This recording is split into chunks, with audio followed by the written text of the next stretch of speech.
Radio Red de RCN. Grandes audiencias en la hora de la verdad, al oído.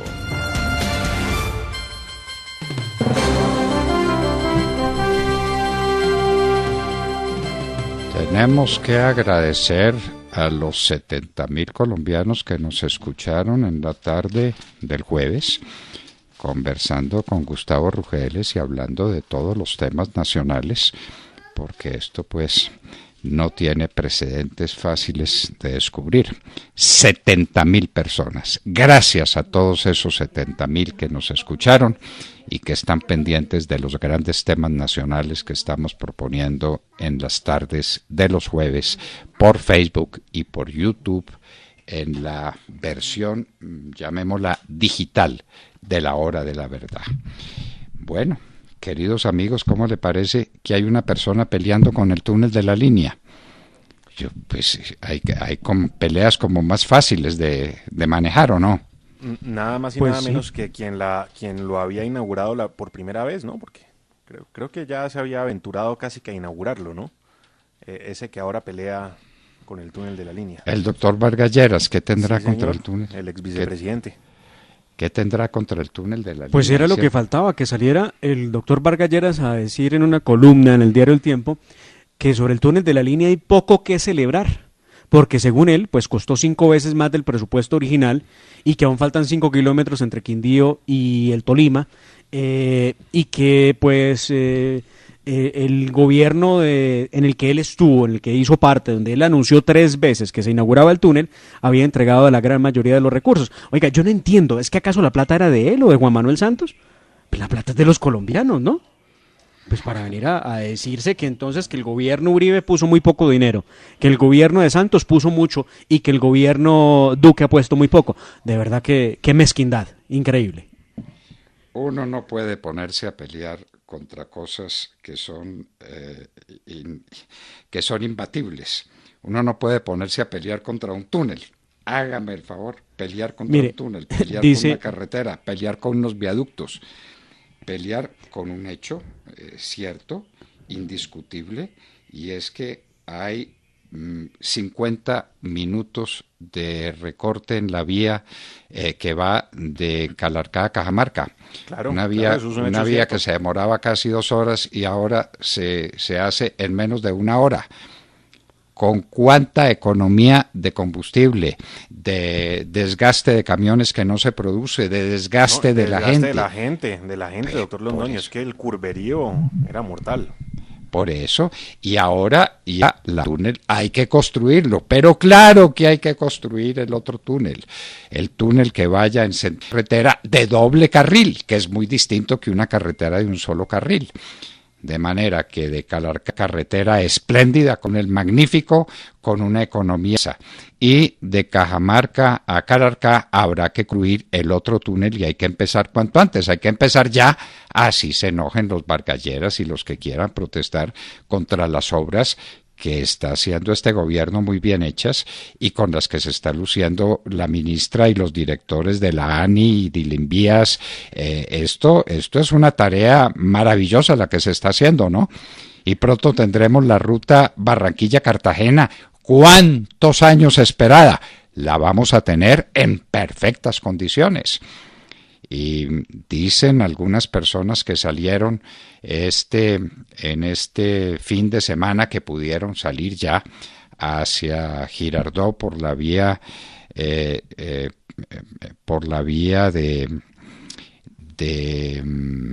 Soacha. Sí. La doble calzada, sí. La doble. Sí.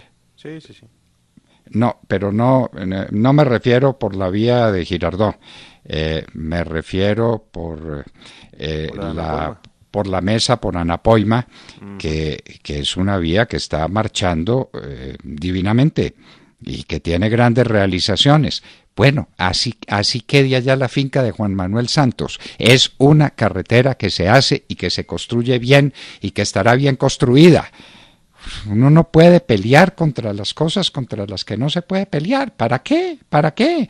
Aplaudamos, felicitémonos, congratulémonos por tener el túnel de la línea y porque venir de Buenaventura a Bogotá tarde 1 hora menos, sobre todo con el desgaste economizándose el desgaste inmenso de la subida al alto de la línea y con la caída hacia Cajamarca.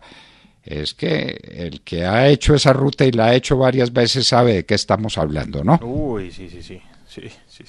Puedo dar fe de ello. Y mire, finalmente alguien tenía que inaugurar esto, es decir, el gobierno que fuera tenía que terminar esto. En el gobierno de Juan Manuel Santos 8 años no bastaron, no fueron suficientes, no pudieron, se enredaron, tuvieron un montón de líos con el concesionario, recuerden ustedes, pero bueno, lo cierto es que el gobierno Duque se puso las pilas y sacó esto adelante y tenía que inaugurarlo, por supuesto. Pues por lo menos el gobierno Duque ha prometido que entregaba el túnel de la línea y lo entregó. Por eso, y ya. Lo hizo, y en 2 años construyó lo que no se había construido en 10. Sí. Pues esa es la verdad, y entonces felicitemos y aplaudamos y estemos contentos. Hombre, hay tantas desgracias en la vida del país, tanto dolor y tanta angustia, que por qué no ponernos alegres con las cosas que resultan. Ahora nos decía el señor director de la ANI que la carretera a Villavicencio se portó admirablemente en este invierno y que no se cayó y que no tuvieron suspensión y que hay algunas personas que están muy enojadas por eso. Querían también que la carretera se cayera. Hay que construir el viaducto. Por supuesto que hay que hacer el viaducto, pero mientras tanto que esta carretera no se caiga. Y eso hay que aplaudirlo, y quiere decir que las obras que se hicieron quedaron bien hechas para contener esa carretera. Pues por fortuna, doctor Fernando, si no tendríamos el drama de las 12 horas que había que recorrer por la vía alterna al llano, lo que hubiera sido una verdadera catástrofe en cualquier momento, en cualquier situación. Y además también por la seguridad vial. Pues hombre, cosas que hay que celebrar, así a los santistas no les guste, porque obviamente qué logro le va a gustar al santismo. Yo creo que la situación más difícil que se vivió en la última semana en cuanto a la inauguración es que la cinta les quedó muy amarrada. No sé si vieron el video. El presidente casi no puede soltar la cinta. Le iba costando trabajo soltar la cinta. Esa es la anécdota de la inauguración. Pero esto, mire, una celebración maravillosa la que hubo en torno a este túnel, que por supuesto, como dicen ustedes, pues nos recorta la distancia en últimas entre el centro del país y el Pacífico colombiano. Y eso hay que felicitarnos, a pesar de los esfuerzos, de los costos, la rabia de Vargas Lleras y compañía debe ser porque no el busto que está a la entrada del túnel no es el de Santos o el de él, sino el de Andrés Uriel Gallego, el hombre que realmente puso la primera piedra para que este túnel hoy fuera una realidad. Y que tuvo la idea y que empezó las obras y que empezó el túnel fundamental, que es el túnel complementario, el túnel de evacuación. Es una obra fundamental. Eso se le debe a Andrés Uriel Gallego. Pero ¿por qué no reconocer las cosas y por qué no alegrarnos de que algo resulte bien en un país donde resultan mal tantas cosas, ¿no? Entonces, la vía Anapoima, que Santos hizo un gran esfuerzo, pues era para ir a su finca, no importa, pero está quedando muy bien y hay tramos de la carretera en excelentes condiciones, pues alegrémonos de que eso se haga. Y la carretera Cambao-Manizales, indispensable para conectar el occidente con el centro del país, absolutamente indispensable, y para conectar a Manizales con Bogotá, porque hay que construir la carretera Cambao, la Sabana de Bogotá, y hay que construir la carretera, una espléndida carretera que se está construyendo que va por la ribera del Magdalena hasta Honda. Nos vamos a enojar por eso también. Bueno, entonces hay la carretera política, ¿no? ¿Y qué tal Barranquilla-Cartagena? La van a entregar en poco tiempo con unas obras maravillosas. ¿Cuánto tiempo la estaba esperando la costa atlántica? Las dos grandes ciudades es fundamental, sin lugar a dudas. Por eso, y está próxima a concluirse. Entonces, a enojarnos, por eso. No faltaba más. A aplaudir y a felicitar a la ministra de Transporte, al presidente, a todos los que están trabajando en esas obras de infraestructura que son menos de las que el país necesita. Claro que sí, necesitamos muchas más y necesitamos ese viaducto en la carretera Villavicencio y cuanto antes, no hay tiempo que perder, necesitamos 1000 cosas. pero por Dios, las que nos llegan, las que tenemos, las que somos capaces de realizar, que sean motivos de encuentro y motivos de felicitación y motivos de alegría, y no ocasión para que salgan las voces del resentimiento y los hechos de mala clase y de mala fe contra un pueblo colombiano que tiene derecho a disfrutar ciertas cosas. Hombre, no nos las amarguen. Bueno, me parece a mí. Bueno, hay quien le gusta pegarle coscorrones a las obras en Colombia y esta es una de esas veces. Y no solo a las obras. Entre tanto, el sentido oriente-occidente queda en doble calzada. Muy importante también que se profundice en la pedagogía de la gente, ¿no? Que la gente sepa que el carril izquierdo es solo para adelantar, porque es que aquí tenemos unas doble calzadas muy buenas, pero el problema es que la gente no sabe usarlas, entonces se congestionan. Hombre, que la gente use el carril izquierdo solo para adelantar, no para andar a 2 por hora. Y lo otro es que la gente, pues cuando entra al túnel y entra por un carril, no se puede cambiar de carril dentro del túnel. También que la gente lo sepa, ¿no? Para evitar accidentes. Bueno, sí, elemental que aprendamos a manejar el túnel. Sí, pues a manejar el túnel, las glorietas, es que las glorietas, mucha gente no sabe cómo manejar una glorieta, en fin. No, sí, todo, pero pues por lo menos que la gente sepa que el carril izquierdo es solo para adelantar y que no lo obstruyan a paso lento. Doctor Fernando, y si me permiten, les cambio de tema. Usted esta mañana me hacía una pregunta y quedé yo en deuda de responderle a usted y a los oyentes respecto de la finca de Juan Guillermo Monsalve. Sí, entonces hagamos una cosa, la investigación de Salud Hernández y de Revista Semana. Hagamos una cosa, quiero que escuchen un pedacito de lo que le dijo Enrique Pardo Hache a Salud Hernández respecto de donde nació la intriga, el interés por investigar la famosa finca, por la que no preguntó obviamente la Corte Suprema de Justicia, que muy acuciosa, sí le preguntaba por todos sus bienes, por todos sus activos y pasivos al expresidente Álvaro Uribe Vélez. Escuchen, esto fue lo que le dijo a Salud Hernández hace unos 15 o 20 días Enrique Pardo Hache. Escuchen. No, Cadena nunca le ofreció dinero. Yo sé que no es que le ofrecieron, es que le dieron. A Monsalve, yo sé lo que le dieron a Monsalve. A Monsalve le dieron plata a la familia. A Monsalve le regalaron una finca. Yo pues conozco gente pudiente y lo que sea, pero jamás me regalaron una finca. A Monsalve le regalaron una finca, decía Enrique Pardo Hache en esa entrevista a Salud Hernández. Y pues Salud Hernández ha ido a terreno y ha constatado que sí existe la finca. Vive el señor padre de Juan Guillermo Monsalve en la finca y está ubicada la finca, la finca se llama La Veranera, tiene 20 hectáreas y 6.000 metros cuadrados, ubicada en Apía, vereda Guarne, en el departamento de Risaralda. Apía es ahí al pie de Pereira, eso es ahí al pie. Esa finca vale un dineral. Y Apía es un centro cafetero de primera condición, de primera clase. 20 hectáreas. No se le olvide usted pues que el promedio de los cafetales en Colombia eran por allá por el año 80 menos de 3 hectáreas. Ahora está como en 1 hectárea o hectárea y media. Estas son 20 hectáreas. Hágame el favor, lo que le regalaron a este bandido. Ojalá alguien investigue, alguien averigüe con dinerito de dónde, porque pues pidiendo ayudas humanitarias cada cuando lo necesitaban, pues la verdad no se compra una finca de esas características, que les pudo haber costado 380 millones de pesos. Yo pregunto sobre esto, doctor Fernando, Sergio. ¡Opa! Apareció nuestro amigo de México, ¡qué maravilla!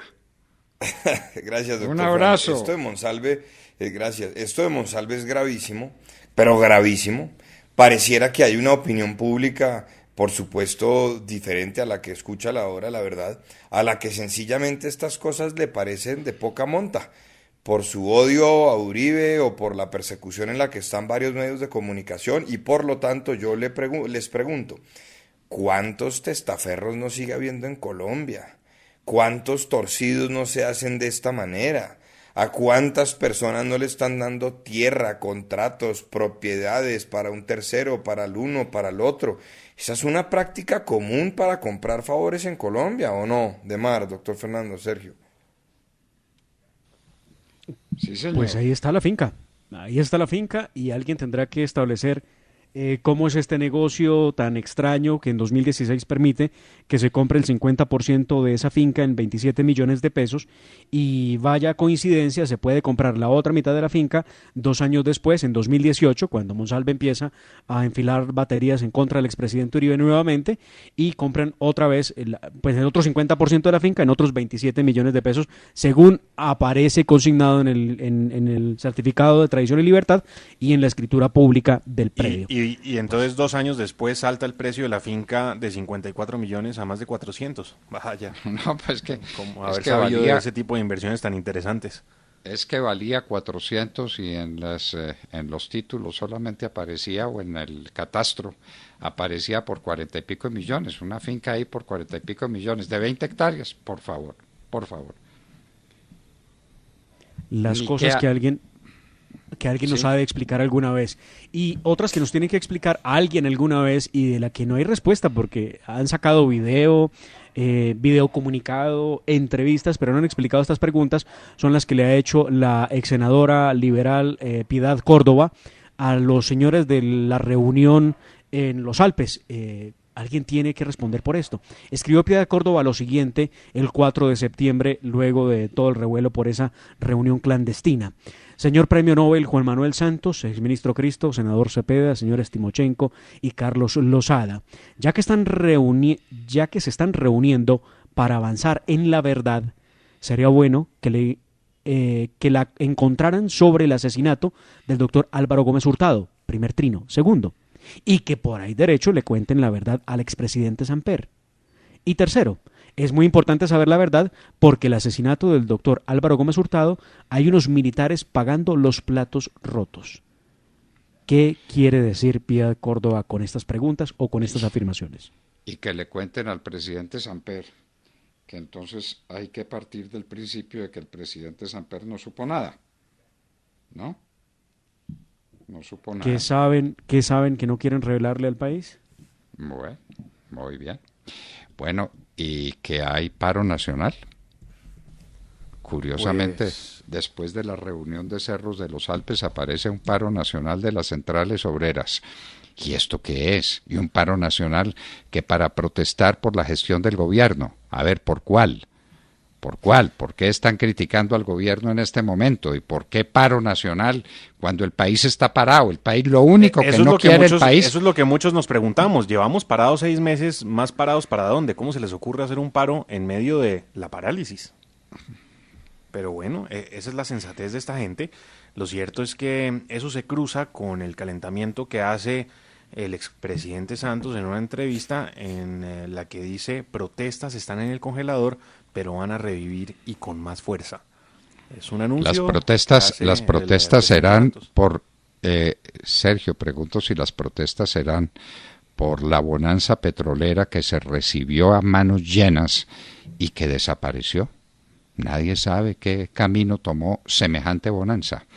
O que protesten por un endeudamiento feroz que le echaron al país encima en apenas 8 años, cuando duplicaron todo el endeudamiento del país desde Simón Bolívar hasta nuestros días. ¿Será que van a protestar por eso?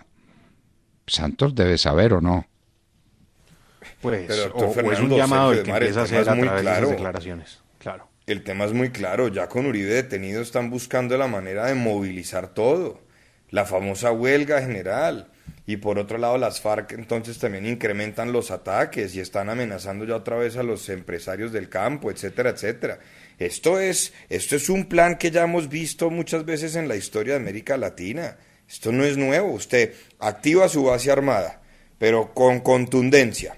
Usted activa las fuerzas políticas que la rodean, se une con la socialdemocracia para empezar a buscar la manera de desestabilizar a un gobierno y convoca masivas movilizaciones y un paro nacional. Y a lo mejor el de hoy no vaya a ser tan grave, pero que se preparan para el 20 de noviembre para conmemorar lo que pasó para ellos el año pasado, hacia eso van, doctor Fernando. Ahí está clarito, el camino está trazado. Y no perdamos de vista lo que ocurre, lo que está ocurriendo en Chile. Acuérdense que Colombia y Chile han estado muy de la mano, curiosamente, ¿no? En lo que tiene que ver con las protestas. Lo de Chile despertó muy fuerte, las imágenes del fin de semana son de unas revueltas la cosa está muy complicada. Sí. Entonces, Bueno. pues no perderlo de vista, de todos modos. Bueno, y a todas estas que había crisis ministerial y no la hubo, o sí la hubo, que Alicia Arango renunció, pero se devolvió con su carta de renuncia, que se va para Ginebra, que no se va para Ginebra. Que el ¿Qué Noticia pasa de las con...? 10 de la Se iba y no mañana se que iba. renuncia. Sí. Noticia de las 3 de la tarde que el presidente no le aceptó la renuncia y que la ministra pues le ha dicho al presidente que se quedará de acuerdo a lo que le ha dicho el presidente de la República. Y la Que canciller, Pero, a ver No si sabemos qué va a Santiago. pasar. ¿cuál canciller? Bueno, Santiago, tampoco sea tan cáustico No, usted. solo pregunto. Pero no, venga, doctor Fernando, en esas lides de la alta política, yo pregunto, y es que uno como ministro presenta una carta de renuncia y la hace pública sin ni siquiera hacerle llegar ese mensaje al presidente. Eso sí a mí me dejó cierto sinsabor. Y sobre todo cuando uno es mano derecha del presidente de la República. Uno no presenta una carta de renuncia y la hace pública a no ser que haya algo extraño ahí ocurriendo. Pienso yo, no sé ustedes. Pues yo creo que estaba ocurriendo algo extraño, que eso estaba convenido, que el presidente dio marcha atrás, que entonces ahora no sabe qué hacer. Si crisis ministerial, si no hace crisis ministerial, si enfrenta cuáles problemas enormes que el país tiene. ¿Cómo le parece el problemita de los 10 billones de pesos de Electricaribe? Nadie nos ha seguido en ese tema. Nadie habla del asunto. 10 billones de pesos son una reforma tributaria. Y ese es el hueco que va a tener que llenar, que se va a tener que llenar con la plata del presupuesto nacional en Electricaribe. Porque ni es en Tolima, en Pereira, en ambas cosas, lo que sea, y la EPM no se va a hacer cargo de ese hueco. Y el hueco va en 10 billones de pesos. Esos sí son problemas. Sí, pero no sabe uno qué es lo que está pasando, como dice Santiago, en la alta política, porque también se hablaba entonces de la renuncia del ministro de Ambiente, de unas complicaciones de salud que ha tenido, pero después Bueno, eso sí es cierto. que no se iba. O No, sea, claro que es cierto que está pues delicado No, que de renunció, salud, que se pero- fue. O sea, lo cierto es que Claro, hoy el pero que no gobierno lo dejan tiene, ir. tiene necesidad de llenar dos vacantes, ¿no? Ah, ¿y la Justicia- Cancillería qué? Bueno, la Cancillería estaba... Son 3. Se decía que se iba. Se decía Bueno, que se iba, entonces- claro. De hecho, la semana pasada, Chacón, de la Cámara de Representantes, representante de la Cámara, pues, hombre, quien fuera presidente de esa célula, le dio muy duro a la canciller, dijo que parecía que Colombia no tuviera canciller. La canciller realmente es muy tímida en sus apariciones y se ha dicho que se va y entonces que vendría a suceder la María Paula Correa y bueno, hay unos cambios allí que vendrían a la segunda semana tercera semana ya será, a finales de esta o principios de la próxima, que es cuando sabremos quién va a ser el próximo ministro de Justicia. Se dice que sería Miguel Ceballos, que la salida del ministro de Ambiente, Ricardo Lozano, y pues lo de Alicia Arango, pues que quedó a mitad de camino y según dijo ella misma, pareciera que el presidente le dijo que estaba haciendo un gran trabajo y que estaba haciendo muy bien la tarea y que por esa razón debía quedarse acompañándolo en el gobierno. Ministerio Pero de también lo Justicia. cierto es que esos cambios anunciados, perdón, doctor Fernando, esos cambios anunciados tampoco generaban un escenario diferente de gobernabilidad.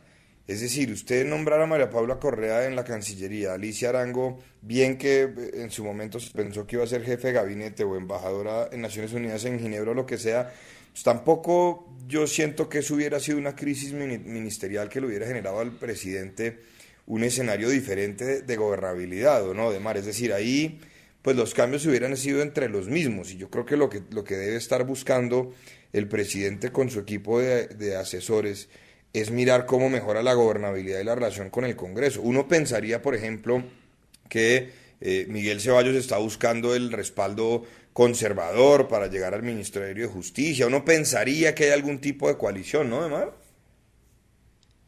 Pues la gobernabilidad se pone a prueba en estos días, por ejemplo, con temas tan complejos, tan difíciles de someter a la opinión pública, como por ejemplo el acuerdo de Escazú. Ahí vamos a ver el poder que tenga el gobierno, porque hay mucha división. Algunos en el Centro Democrático no están convencidos de Escazú. en el Partido Conservador tampoco no, si están convencidos, si están convencidos convencidos de que no puede haber adhesión a un pacto que destruye la institucionalidad colombiana, acaba con la soberanía y nos pone en manos de todas las ONGs internacionales y de la Corte Interamericana de Derechos Humanos. Eso sí que es un crimen contra la soberanía colombiana. Así es, pero tenemos al gobierno de pies y manos metido en eso. Aquí va a haber crisis. Cuando el gobierno quiera que se le tramite y se lo impidan las mayorías que son de sus partidos de gobierno. Sí. ¿Qué va a pasar? Claro, esto va a ser bien interesante, pero el gobierno está jugado a fondo. De hecho, la última intervención que le escuchamos al ministro de Ambiente fue en favor precisamente de Escazú. Vamos a ver qué va a pasar. El presidente no ha dicho nada, ¿no? El presidente Escazú había dicho que Escazú, sí, alguna vez le escuché alguna cosa y él estaba muy de acuerdo con Escazú. Estaba muy de acuerdo. Lo habrá leído, lo habrá estudiado, sabrá de qué se trata, sabrá que es un traslado de soberanía, que quedamos en manos de las ONGs, que quedamos en manos de los que pretenden destruir el campo colombiano, dejarnos sin petróleo, dejarnos sin minería. El petróleo hay que sacarlo bien, la minería hay que hacerla bien, todo hay que hacerlo bien, claro que sí. Lo que no podemos hacer es renunciar a lo que nos está dando de comer. Claro, y hay que invertir bien, doctor Fernando. Aquí me preguntaba un oyente, oiga, ¿y Cárdenas sí ha respondido por todos los dineros que entraron de la venta de Isagen? Es que hubo ríos de dinero, doctor Fernando, pero ríos de dinero. La bonanza petrolera, Santiago, la bonanza petrolera, ¿dónde está? ¿Qué se hizo? ¿Qué se hizo el rey Don Juan? ¿Qué se hizo? Para que fuéramos número uno en infraestructura. Y con todo y las críticas que yo personalmente le he hecho y le seguiré haciendo, por supuesto, a este gobierno en lo que corresponda, uno tiene que celebrar, como bien lo decía usted, las obras de infraestructura. Y entonces empezaron a inaugurar las obras y alegan es que son obras del gobierno anterior. Perdón, señores, el gobierno pasado estuvo 8 años y tuvo que llegar otro gobierno a poner el acelerador y a empezar a inaugurar lo que ustedes no quisieron inaugurar. Entonces ahora resulta que el actual gobierno no ha hecho nada. No, tampoco. Ahí sí tampoco, doctor Fernando. No pudieron. Y entonces Vargas Lleras está dejando rodar todo su resentimiento sobre estas vías pavimentadas diciendo que es que costaron mucho. Costaron lo que quieran. Este gobierno hizo en 2 años lo que no se había hecho en 10. Así, de fácil, o en 8, en toda la época de Santos. No se hizo absolutamente nada. Lo terminó este gobierno, no importa, la obra hay que aplaudirla. Nos tenemos que llenar de felicidad y tenemos que decir el otro túnel. Lo mismo que en Medellín para subir a Río Negro, maravilloso, una obra estupenda. Entonces, ¿qué hacemos? ¿Nos felicitamos o nos ponemos a llorar por las cositas buenas que logremos? No, por favor. Bueno, ¿y cómo es que el colombiano se queja de que Pinturita no les pasa el teléfono? Sí, se despacha una editorial del periódico El Colombiano de Medellín, cuestiona que el alcalde de la ciudad, Daniel Quintero Calle, pues no les pone la cara, no les da la cara para sus reportajes. Dicen desde El Colombiano que lo buscan constantemente, pues en el cubrimiento periodístico que hacen de tantos temas de Medellín y que él simplemente no les aparece. Por su parte, pues en respuesta a ese editorial, el alcalde de Medellín dice que no, que lo que pasa es que aquí hay un tema de fondo y es un recorte de pauta, y dice reducción de pauta en El Colombiano de 3.102 millones el año pasado a 123 millones en esta administración, no se debe a un veto, sino a un programa general, austeridad y eficiencia debido a la pandemia. Entonces ¿Entonces paga las entrevistas? Es que, ¿Entonces paga las entrevistas? Es lo que pues, no sé, pregunto, no estoy diciendo nada. Claro, lo que dice Quintero es que detrás del editorial está un tema económico del colombiano, pero lo que dice El Colombiano es que simplemente de manera reiterada han buscado respuestas por parte del alcalde de Medellín sobre hechos de máxima relevancia para la ciudad, pero pues parece existir una orden de silencio, es lo que dice El Colombiano. La conspiración del silencio, como la que hay sobre la famosa reunión de Santos, Cepeda, Juan Fernando Cristo y los bandidos de las FARC. ¿Qué estaban tramando? estaban hablando del paro nacional, que entre otras parece que es hoy o el próximo lunes. ¿Cuándo es? Entiendo, porque hablan del lunes, pero hablan el fin de semana del lunes. ¿Será este lunes, es decir, hoy, el paro nacional? Estuvo en su momento convocado para el 7 de septiembre, o sea, hoy. Sí. Es hoy. Sí. Hoy. Sí, 7 de septiembre, sí señor, es hoy. Muy bien. Bueno, pero no vemos mucho en redes sociales sobre el paro nacional. Y la detención de Álvaro Uribe Vélez. Uribe Vélez. Una parálisis no se ve, ¿no? Es difícil. Sí. No lo van a hacer por Zoom. Paro por Zoom, excelente. Bueno, sí. Bienvenido al paro por Zoom. Y la detención del presidente Álvaro Uribe Vélez continúa. El fiscal encargado dijo que ese no era asunto suyo, que lo pasaba un juez de garantías. Y yo me pregunto, Demar, usted deme la respuesta. ¿Dónde hay un juez en Colombia que se subleve en 8 días o en 3 días o en 5 contra una decisión de la Corte Suprema de Justicia? No, pues qué angustia. Bueno, le pregunto. No, pero además al pasar el proceso y cambiar de norma, porque es que no va a seguir la misma norma asumiendo el asunto, pues debiera haber quedado en libertad. Y pues esto arranca otra vez. La etapa de investigación, luego tendrá que ir a un juez de control de garantías que legalizará, ordenará o no la captura, pero pues las cosas como tan al revés, pero bueno. Ay, Dios. Oye, hay una fiscalía con pantalones de mar que diga que hay un Estado de Derecho. Esto no se trata de si a la opinión le parece que yo soy cercano o no soy cercano al presidente Uribe, sino esta es la decisión, es lo que corresponde y ahí está en la ley. Pero lo que yo veo es que la fiscalía está tratando de quedar bien con tirios y troyanos, doctor Fernando. Bueno, y el presidente Uribe se quedará preso porque imagínese el juez de garantías que va a decir en 3 días o en 8 o en 15 sobre una decisión que le tomó meses a la Corte Suprema de Justicia. El juez de garantías seguramente se quiere mucho y está esperando en su ascenso o en mantener su puestico. ¿Y de quién depende? Depende del tribunal, que depende de la Corte Suprema de Justicia. De manera que ahí están las cosas con toda claridad.